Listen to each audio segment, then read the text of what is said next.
ყალბის საგადასახადო დოკუმენტის დამზადება გასაღების ფაქტზე კახეთში ერთი პირი დააკავეს. გამოძიება საქართველოს სისხლის სამართლის კოდექსის 210 მუხლის პირველი ნაწილით მიმდინარეობს, რაც სასჯელის სახით და ზომად ითვალისწინებს თავისუფლების აღკვეთას 2-დან 4 წლამდე ვადით.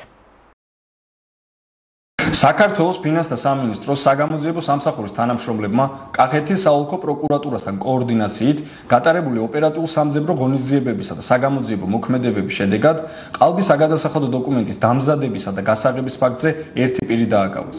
გამოძიებით დადგინდა, რომ ბრალდებულმა მატერიალური სარგებლის უკანონოდ მიღების მიზნით მისი ფაქტობრივი მართვის ქვეშ მყოფი საწარმოს სახელით დაამზადა და გაასაღა 11,700 ლარის ღირებულების სამშენებლო მასალის თითქოს და მიწოდების ამსახველი ყალბის სასაქონლო ზედნადები, რის სანაცვლოდაც ერთ-ერთ პირს გამოართვა ფულადი თანხა 2500 ლარის ოდენობით. გამოძიება მიმდინარეობს საქართველოს სისხლის სამართლის კოდექსის 210 მუხლის პირველი ნაწილით, რაც სასჯელის სახით და ზომად ითვალისწინებს თავისუფლების აღკვეთას 2-დან 4 წლამდე